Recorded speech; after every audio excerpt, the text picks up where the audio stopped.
Chapter 1 of this long-awaited interview. Joseph, what's the topic?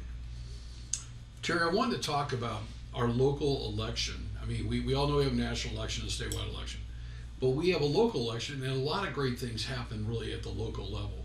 So I've written a document. It's titled, it's dated October 15th of 2024. Laura Rosales in our office is going to work with Colleen Lugay, who handles our social media.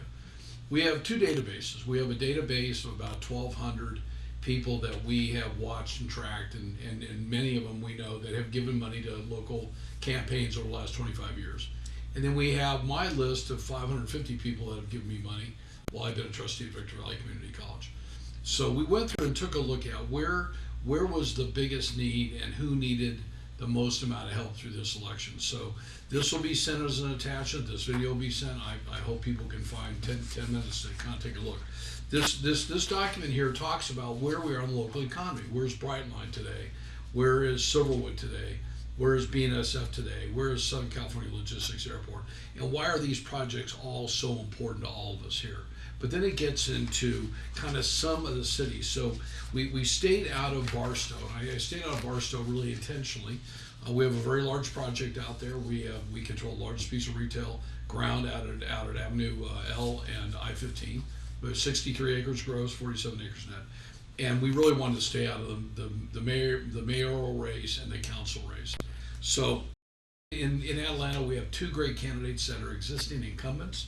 Joy Jeanette, who's been there forever, and Daniel Ramos. Daniel, I knew him back when he was the planning commissioner, and we're really hoping that people would not only send them a couple bucks, email them. If you're in Adelanto and you watch this, please vote. I heard something on the news this morning or on an interview that reminded me back in the days that Keith Olberg ran for the assembly, and we were working with people like Robert Lovingood and Paul Russ and John Cummings, and we all said every day we would call 10 people we knew and ask them to vote. I mean, back in those days we didn't have the internet, we didn't have one of these. If you had a car phone, you're lucky. So I'm really hoping that people will be sure that you're voting. Every vote counts. People say, well, it doesn't count in California. I wouldn't be so sure. I think we're going to see a strong voter turnout. In Hesperia, we've always supported Rebecca Swanson. We know Rebecca and Eric well. They're both involved in the GOP. She bleeds.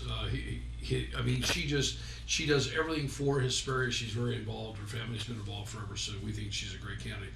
Victorville has 3 council seats up this time, and Deb and I recently went to the mask off that Justify did over at Cosmos. We went there 2 weeks ago.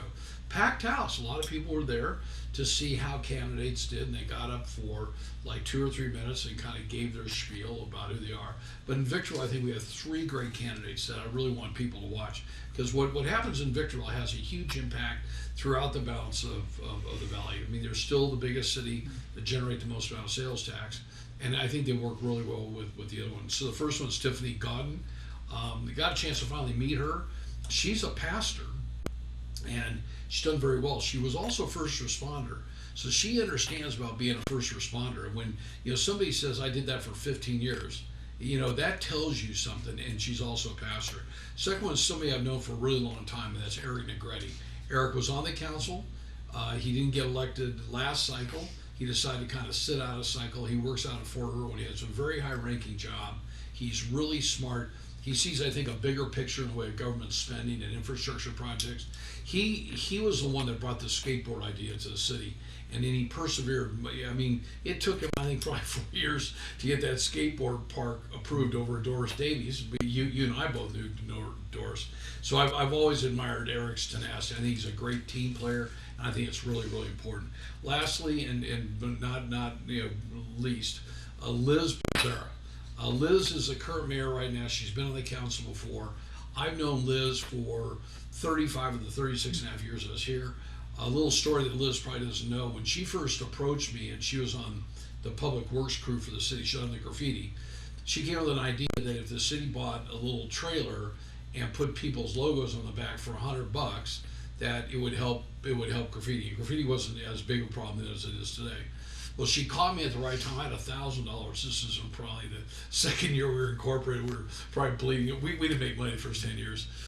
and she came to me and she asked me for $100, and I didn't have the guts to tell her I only had $1,000 in checking account. So she got about 10% of my net worth for the company. But Liz is born here. She is born on the north side of the tracks. She lives, dies, and breathes Victorville. So I think she's a great mayor. I think she's a great council person. I really enjoy working with her. And if you call her, she takes your call. There's no BS.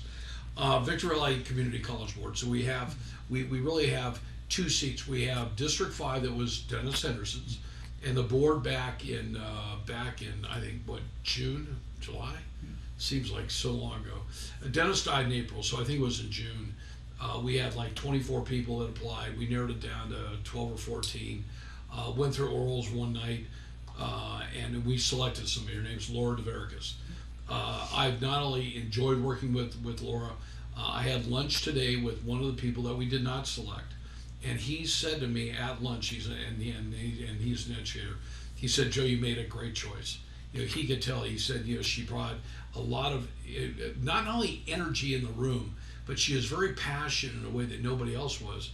And she clearly, by scoring, beat out like 12 or 13 other people. And all those other people were very deserving. There was not one person, even including the person that wasn't there that night, that was Steve Terrell, who Frank DeSantis stood in for him.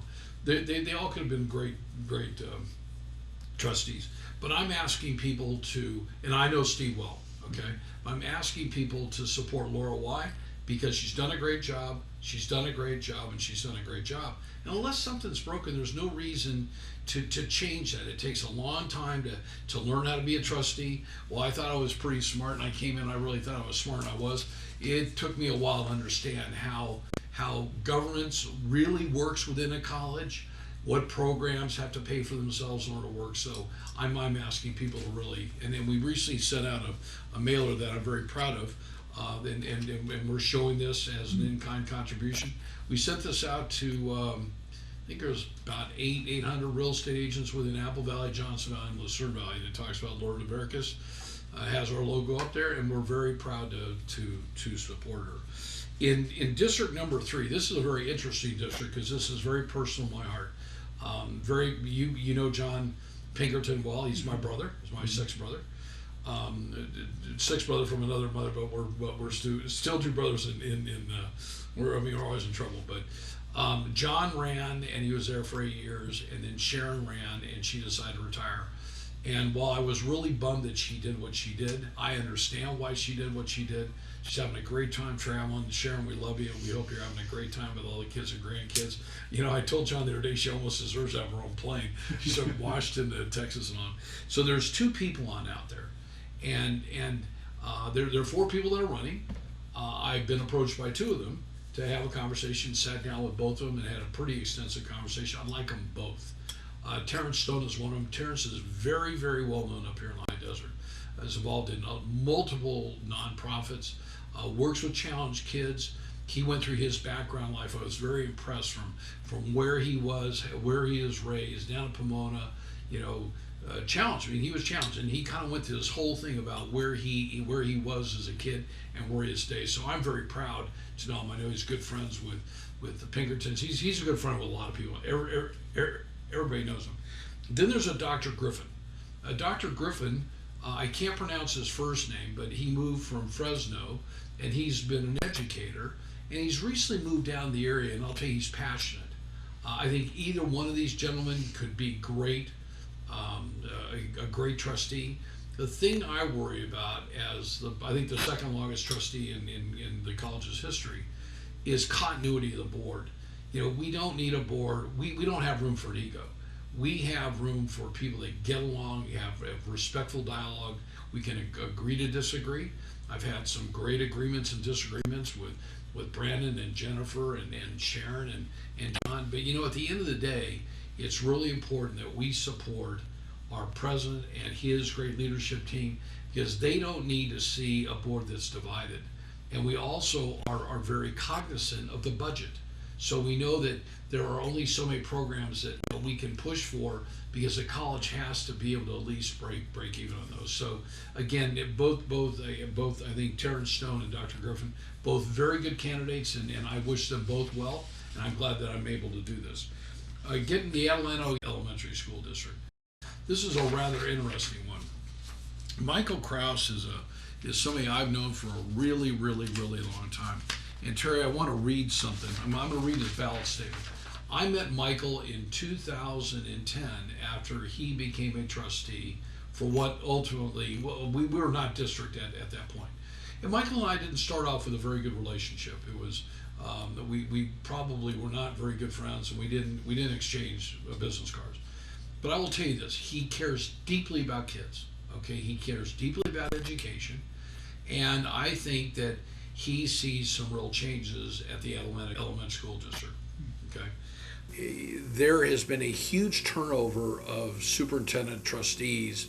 I mean, superintendents in that district over the last like 10 years. Very similar to when Michael got on the board at Victor Valley College, and we were going through a president superintendent literally every year. There's no continuity, there's no leadership, you can't do it.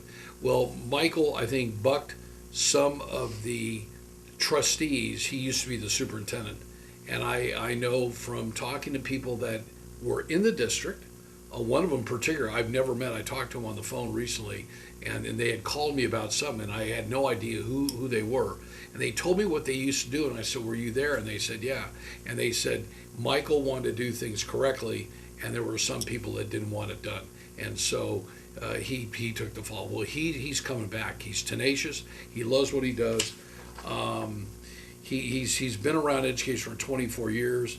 I remember when he was driving from here to Baker, he was a chief business officer on out there. He wants to enable him to work with the community, the parents, the students, staff to ensure students get the very best education they deserve. His background as a school district administrator, as well as having sat on many boards in his career, enabled me to effectively understand the community, the unelected results. Plus, he also sat on the Victor Valley Community College Board of Trustees. So while we didn't get along there, okay, I can very easily say, if I want to have a trustee fighting for me as a parent and a student, that's the guy I want. Okay, Michael and I don't always agree now, but we have, I think, a huge amount of respect for each other.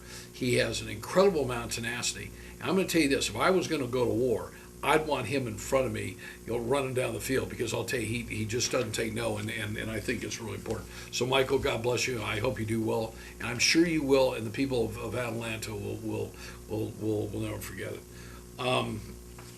The next one would be in the county. This is an easy one. This is the assessor.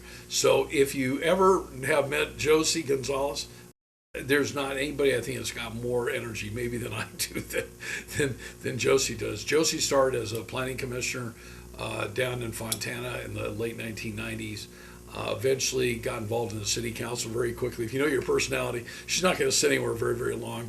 And then she went from the Fontana City Council, I think in 2002, and she ran 4 terms as a supervisor for San Bernardino County. Easy to get a hold of, very transparent in her decisions, loves what she does. Everybody loves her. I've never met Terry. I've never met anybody who doesn't like her. She's going to make a great, great, great assessor, because one, she's hands-on. She likes to go places, she likes to be out there, likes to shake hands, but she likes to follow up. So differently than a lot of, I think, politicians that love to walk around and shake hands during the election time, if you email her and say, can you do something by 4 o'clock today, she'll actually do it. So she'll make a great assessor, a great assessor. In closing, that's who I support. We really hope that you get a chance to read this, send these people money. Money money helps with politics, and I do appreciate people taking the time to listen to me. If you have any questions, feel free to call me at the office, 760-951-5111, extension 101. Text me on my cell, 760-954-4567. Call me on the cell. Don't call after 6 o'clock at night, or I start at 4:30 every morning. So from 4:30 a.m. till 6, I'm okay. By 6:30, the battery's kind of low, and that's my time for my great wife, Deb. So God bless you, and don't forget to vote, and vote November 5th.